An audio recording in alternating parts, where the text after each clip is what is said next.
Selamat datang di Nalar Diri. Hari ini kita akan menyelami salah satu negara paling misterius dan terisolasi di dunia, Korea Utara. Bayangkan sebuah tempat di mana setiap aspek kehidupan diatur dengan ketat, informasi disaring, dan dunia luar hampir tidak ada.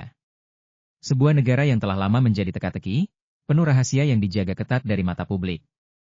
Apa yang sebenarnya terjadi di balik tirai bambu itu? Apa saja yang dilarang diketahui oleh warganya? Dan bagaimana rezimnya mampu mempertahankan kontrol absolutnya selama puluhan tahun? Dalam 15 menit ke depan, kita akan mencoba mengupas lapisan-lapisan misteri ini, menyingkap kebenaran yang jarang terungkap, dan melihat langsung bagaimana kehidupan di sana dijalankan dengan aturan-aturan yang seringkali membuat kita geleng-geleng kepala. Bersiaplah untuk perjalanan yang akan membuka mata Anda tentang kenyataan yang mungkin tidak pernah Anda bayangkan sebelumnya. Mari kita mulai. Korea Utara, atau secara resmi Republik Demokratik Rakyat Korea, adalah sebuah negara yang keberadaannya selalu menarik perhatian sekaligus memicu pertanyaan. Didirikan pada tahun 1948 oleh Kim Il-sung, negara ini telah diwarisi oleh 3 generasi dinasti Kim, sebuah fenomena yang sangat langka di dunia modern. Ideologi Juche, yang berarti kemandirian, menjadi fondasi utama yang membentuk setiap aspek kehidupan di sana, dari ekonomi hingga budaya, bahkan pola pikir individu. Filosofi ini menekankan bahwa rakyat Korea Utara harus mengandalkan kekuatan sendiri dan tidak tunduk pada pengaruh asing, sebuah doktrin yang efektif mengisolasi negara ini dari dunia luar. Isolasi ini bukan hanya kebijakan, melainkan strategi kunci untuk mempertahankan kontrol dan kekuasaan. Mereka secara sistematis memblokir segala bentuk informasi dari luar, menciptakan realitas alternatif yang sepenuhnya dikendalikan oleh negara. Televisi, radio, dan internet, yang di dunia luar adalah sarana informasi dan hiburan, di Korea Utara berfungsi sebagai alat propaganda yang ampuh. Hanya saluran dan situs web yang disetujui pemerintah yang dapat diakses, memastikan bahwa narasi tunggal yang didukung rezim adalah satu-satunya yang sampai ke telinga warganya. Mari kita bahas lebih dalam tentang sistem informasi yang sangat tertutup ini. Internet, seperti yang kita kenal, hampir tidak ada bagi sebagian besar warga Korea Utara. Mereka memiliki intranet mereka sendiri yang disebut Kwangmyong, sebuah jaringan nasional yang terbatas pada situs-situs yang dikelola pemerintah dan lembaga pendidikan. Akses ke Kwangmyong pun sangat dibatasi, hanya untuk pejabat, peneliti, dan segelintir elit yang kepercayaannya telah teruji. Bagi masyarakat umum, akses ke informasi global adalah sebuah kejahatan. Memiliki atau bahkan hanya mencoba mengakses informasi dari luar negeri, seperti film, musik, atau berita asing, dapat berujung pada hukuman berat, termasuk kerja paksa atau bahkan eksekusi. Pemerintah secara rutin melakukan razia dan pemeriksaan mendadak untuk memastikan tidak ada konten terlarang yang beredar. Ponsel pintar memang ada, tetapi fungsinya sangat terbatas. Mereka hanya dapat digunakan untuk berkomunikasi di dalam jaringan domestik dan tidak memiliki akses ke internet global. Ini menciptakan sebuah realitas di mana warga Korea Utara tumbuh dan hidup tanpa pernah benar-benar tahu apa yang terjadi di luar batas negara mereka, terperangkap dalam gelembung informasi yang diciptakan oleh rezim. Selain pembatasan informasi, ada pula kontrol ketat terhadap pergerakan. Warga Korea Utara tidak diizinkan bepergian secara bebas, bahkan di dalam negeri mereka sendiri. Untuk berpindah dari satu kota ke kota lain atau mengunjungi kerabat, mereka membutuhkan izin khusus dari pemerintah, sebuah proses yang rumit dan seringkali memakan waktu. Ini bertujuan untuk mencegah pertemuan-pertemuan yang tidak disetujui, menyebarnya informasi subversif, dan menjaga agar setiap individu tetap berada dalam pengawasan. Berbicara tentang kebebasan beragama, hak ini praktis tidak ada. Meskipun konstitusi secara teori menjamin kebebasan beragama, pada kenyataannya, praktik keagamaan di luar batas kendali negara sangat dilarang. Gereja-gereja dan kuil-kuil yang ada di Pyongyang hanyalah pameran bagi wisatawan asing, sementara praktik keagamaan yang sesungguhnya dapat dianggap sebagai kegiatan anti negara dan dihukum dengan sangat keras. Ini menunjukkan betapa rezim mengontrol bukan hanya tindakan fisik, tetapi juga keyakinan dan pemikiran warganya. Bagaimana warga Korea Utara mendapatkan makanan? Sistem distribusi makanan di Korea Utara sangat bergantung pada kebijakan pemerintah. Sejak kelaparan besar di tahun 1990-an yang dikenal sebagai Arduous March, atau masa sulit, di mana jutaan orang meninggal, pemerintah masih berjuang untuk memenuhi kebutuhan pangan seluruh penduduk. Rationing system atau sistem jatah masih berlaku, meskipun tidak selalu berjalan lancar. Ketersediaan makanan seringkali tidak stabil dan bergantung pada panen, bantuan internasional, dan kebijakan negara. Pasar gelap, atau jang madang, menjadi penyelamat bagi banyak orang. Disinilah barang-barang kebutuhan sehari-hari, termasuk makanan, diperdagangkan secara ilegal. Keberadaan pasar gelap ini menunjukkan celah dalam kontrol pemerintah dan sekaligus cerminan dari kesulitan hidup yang dialami banyak warga. Namun, berpartisipasi dalam pasar gelap juga berisiko tinggi dan dapat dihukum berat jika tertangkap. Ini adalah dilema sehari-hari yang dihadapi warga, mematuhi aturan dan berisiko kelaparan, atau melanggar aturan demi bertahan hidup. Bagaimana? Sejauh ini cukup mengejutkan, bukan? Kita telah membahas bagaimana rezim Korea Utara mengontrol informasi, pergerakan, hingga keyakinan. Tapi tahukah Anda bahwa ada banyak lagi hal yang dilarang di sana, yang mungkin bagi kita adalah hal sepele atau bahkan hak dasar? Pakaian dan gaya rambut, misalnya, juga diatur.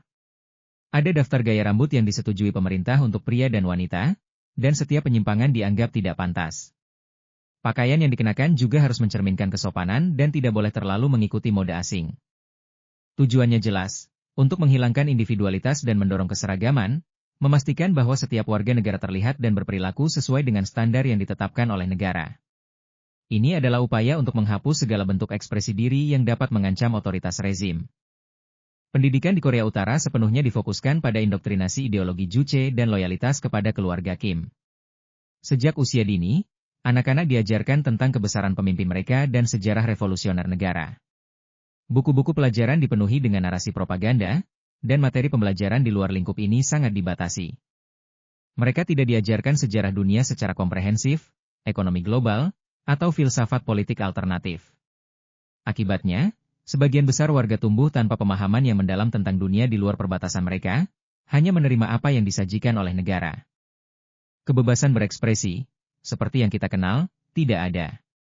Tidak ada kebebasan berbicara, kebebasan pers, atau kebebasan berkumpul. Mengkritik pemerintah atau pemimpin adalah kejahatan serius yang dapat berujung pada hukuman berat, seringkali melibatkan seluruh keluarga dalam sistem guilt by association atau tanggung jawab bersama. Ini berarti jika satu anggota keluarga melakukan pelanggaran, seluruh keluarganya dapat dihukum, termasuk kakek nenek, orang tua, dan anak-anak. Hal ini menciptakan iklim ketakutan dan pengawasan diri yang mendalam, di mana setiap individu merasa diawasi oleh tetangga, kolega, bahkan anggota keluarga mereka sendiri. Tidak ada ruang untuk perbedaan pendapat atau ekspresi kreatif yang tidak sesuai dengan narasi resmi. Musik, seni, dan sastra semuanya harus berfungsi sebagai alat propaganda untuk memuliakan pemimpin dan ideologi Juche. Ini adalah dunia di mana berpikir, di luar kotak, dapat memiliki konsekuensi yang mengerikan. Bahkan nama diri pun bisa menjadi objek kontrol. Dilaporkan bahwa warga Korea Utara tidak diizinkan menggunakan nama yang sama dengan pemimpin mereka, seperti Kim Il-sung, Kim Jong-il, atau Kim Jong-un. Aturan ini, meskipun tidak selalu ketat diterapkan secara konsisten, menunjukkan sejauh mana rezim mencoba mengontrol identitas individu hingga ke tingkat yang paling pribadi. Selain itu, ada larangan terhadap hal-hal barat yang mencakup segala sesuatu mulai dari gaya musik pop Korea Selatan, K-pop, hingga film Hollywood. Kepemilikan atau distribusi materi-materi ini dapat dihukum berat, bahkan dengan hukuman mati. Ini adalah bagian dari upaya rezim untuk melindungi warganya dari pengaruh asing, yang dianggap merusak moral dan ideologi Juche. Namun, meskipun ada larangan ketat, budaya populer asing tetap menemukan jalannya masuk ke Korea Utara melalui penyelundupan dan pasar gelap, menunjukkan bahwa keinginan untuk terhubung dengan dunia luar tidak dapat sepenuhnya ditekan. Fenomena Songbun juga merupakan salah satu aspek paling gelap dari sistem sosial Korea Utara. Songbun adalah sistem kasta sosial yang diwariskan dari orang tua, yang mengklasifikasikan setiap warga negara berdasarkan kesetiaan keluarga mereka kepada rezim. Ada 3 kategori utama: inti, bergoyang, dan bermusuhan. Individu dalam kategori inti menikmati hak-hak istimewa, seperti akses ke pendidikan tinggi, pekerjaan yang lebih baik, dan tempat tinggal di kota-kota besar. Sebaliknya, mereka yang berada di kategori bermusuhan menghadapi diskriminasi yang parah, terbatas dalam peluang pendidikan, pekerjaan, dan bahkan tempat tinggal. Sistem Songbun ini secara efektif membagi masyarakat dan memastikan bahwa hanya mereka yang dianggap setia sepenuhnya kepada rezim yang dapat naik ke posisi berpengaruh. Sementara sisanya tetap di bawah. Ini adalah alat kontrol sosial yang sangat efektif, membatasi mobilitas sosial dan menciptakan masyarakat yang secara inheren tidak setara. Lalu ada juga kamp pendidikan ulang, atau gulag. Jika seseorang melanggar hukum, terutama yang berkaitan dengan kejahatan politik atau penentangan terhadap rezim, mereka bisa dikirim ke kamp-kamp ini. Kondisinya sangat brutal, dengan kerja paksa, penyiksaan, dan kelaparan yang meluas. Saksi mata yang berhasil melarikan diri telah memberikan kesaksian mengerikan tentang kekejaman yang terjadi di sana, termasuk pelanggaran hak asasi manusia yang sistematis dan meluas. Keberadaan kamp-kamp ini berfungsi sebagai peringatan yang menakutkan bagi siapapun yang berani menantang otoritas rezim. Ini adalah inti dari sistem pengawasan dan hukuman yang menjaga agar warga tetap patuh dan takut. Pemerintah Korea Utara secara resmi menyangkal keberadaan kamp-kamp ini. Namun laporan dari organisasi HAM internasional dan kesaksian para pembelot telah membuktikan sebaliknya. Fenomena pembelotan adalah bukti nyata dari kondisi sulit di Korea Utara. Ribuan warga telah mempertaruhkan nyawa mereka untuk melarikan diri dari negara itu, seringkali melalui perbatasan Cina yang berbahaya atau melintasi zona demilitarisasi dengan Korea Selatan. Jika tertangkap, para pembelot akan menghadapi hukuman berat, seringkali kematian. Namun, keinginan untuk mencari kebebasan dan kehidupan yang lebih baik mendorong mereka untuk mengambil risiko tersebut. Kisah-kisah para pembelot memberikan wawasan yang tak ternilai tentang realitas kehidupan di Korea Utara, seringkali mengungkapkan detail-detail yang tidak akan pernah diketahui oleh dunia luar. Mereka adalah saksi bisu dari penindasan yang berlangsung dan harapan untuk masa depan yang lebih baik. Jadi, kita sudah mengupas berbagai aspek kehidupan di Korea Utara yang mungkin belum banyak diketahui.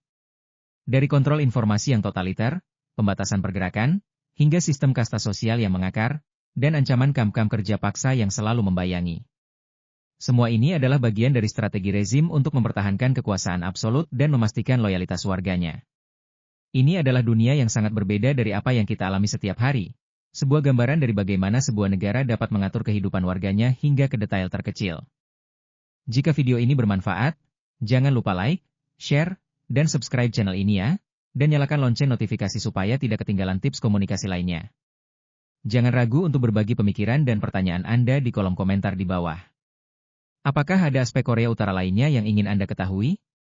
Apa pendapat Anda tentang kehidupan di sana setelah mendengar narasi ini? Kami sangat ingin mendengar perspektif Anda. Terima kasih sudah menonton, sampai jumpa di video berikutnya.